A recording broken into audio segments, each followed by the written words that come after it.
Hey, salut à tous les amis, bienvenue sur Carton Rouge TV. Mais oui, mais on est détendu à la veille de ce match contre Lille. Oui, c'est l'avant-dernier match de la saison et les Verts, eh ben on est tranquille. Voilà, les supporters stéphanois sont tranquilles. Le maintien est assuré, donc on peut s'y flotter tranquillement. L'AS Saint-Etienne jouera bien en Ligue 1 l'année prochaine. Et donc, peut-être pour quasiment la première fois depuis le début de saison, on aborde un match hyper relax face à une très bonne équipe de Lille qui joue le titre. Voilà, on joue contre le leader du championnat, on se déplace dans le nord de la France face à une équipe de Lille qui est à la lutte avec le Paris Saint-Germain pour le titre de champion de France. Alors inutile de vous dire qu'évidemment les hommes de Christophe Galtier vont tout donner pour s'imposer. Je vous rappelle qu'ils ont 3 points d'avance face à Paris, qu'ils ont un goal average moins bon d'ailleurs que Paris, donc ils doivent absolument gagner.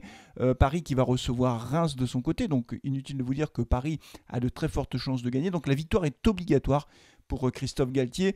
Ils ont fait une saison exceptionnelle et évidemment ils n'ont envie de rien lâcher et surtout pas à 2 journées de la fin. Sachant que pour la dernière journée, les Lillois iront à Angers et Paris Saint-Germain se déplacera à Brest, 2 équipes qui ne jouent plus rien en cette fin de saison. Donc là aussi, je pense que les 2 équipes ont de bonnes chances de s'imposer. Donc ce match face aux Verts, il est crucial pour Lille et on peut imaginer donc que les joueurs lillois vont tout donner sur le terrain. Du côté de Saint-Etienne, Claude Puel a beau expliquer en conférence de presse qu'il veut terminer le championnat le mieux possible. C'est vrai qu'on a 45 points au compteur, que si on gagne les 2 derniers, on a 51 points. Je pense vraiment pas qu'on gagne à Lille. Mais en tout cas, on peut terminer, voilà, on est 11e, on peut terminer 10e peut-être. On verra comment ça se goupille. En même temps, chaque classement, chaque place au classement est importante puisque vous savez que les droits télé sont indexés et sont calculés en fonction du classement des équipes. Donc chaque place vaut très cher, même si pour l'instant on ne sait pas encore quel sera le diffuseur de la Ligue 1 l'année prochaine. Les joueurs de Claude Puel ont certainement envie aussi de bien terminer le championnat, surtout que ce match il sera très médiatisé. C'est dimanche soir à 21h, c'est le multiplex, enfin les équipes vont jouer ensemble. On en a un peu marre en fait des matchs qui commencent le vendredi soir, le samedi 13h, 17h, je sais pas quelle heure, dimanche 13h, 15h, 17h, tout ça c'est un peu ridicule. Bon, c'est pour la télé, mais là tout le monde va jouer en même temps évidemment et ce sera un match qui sera très observé puisque c'est un match capital pour le titre et on peut imaginer que les joueurs stéphanois auront envie de se montrer, en tout cas ceux qui sont en fin de contrat. Et vous savez que du côté de Saint-Étienne on en a beaucoup, on a Monet Paquet, on a Amouma, on a Debuchy, on ne sait pas ce qu'ils vont devenir. Claude Puel a dit qu'il annoncerait aux joueurs concernés s'ils souhaitent les prolonger ou pas la saison prochaine. Donc pour l'instant c'est l'attente pour ces 3 joueurs-là. Mais ils auront forcément envie de se montrer. Les jeunes aussi, ils ont envie de bien terminer le championnat.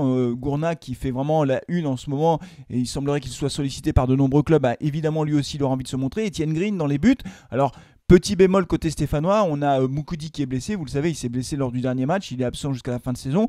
Et puis aussi Cissé visiblement qui est incertain, ce qui veut dire qu'on aurait peut-être une charnière centrale un petit peu inattendue avec Kolo à mon avis, puisque Kolo, vous savez, il est rentré quand Moukoudi est sorti, donc du poste pour poste. Alors si Kolo remplace Moukoudi, peut-être que si Cissé est absent, ce sera Red Sauce, peut-être qu'il jouera encore un match avec la Saint-Etienne, ou So, on verra un peu comment ça se goupille. Pour le reste, je pense qu'on aura une composition assez classique. Peut-être que Gourna sera titulaire aussi d'entrée de jeu avec Neyou et Camara et que certainement que Kazri sera devant. Alors peut-être que Claude Puel, c'est d'ailleurs ce que proposait Thomas dans un des derniers cartons rouges le max, peut-être que Claude Puel aura aussi envie de mettre quelques jeunes joueurs en avant, si je puis dire, pour ces derniers matchs, leur donner un petit peu de temps de jeu pour voir ce qu'ils peuvent proposer pour le collectif stéphanois. Est-ce que oui ou non ils ont le niveau? Il y a de très bons jeunes, mais il faut encore qu'ils s'affirment. Mouefek par exemple, Rivera, etc. Il y en a beaucoup. En tout état de cause, pour les Verts, c'est que du bonus, c'est que du bonheur. Jouer un match comme ça face au leader du championnat, c'est génial. Surtout, encore une fois, qu'on n'a rien à perdre. Donc faisons-nous plaisir, faites-vous plaisir les supporters stéphanois.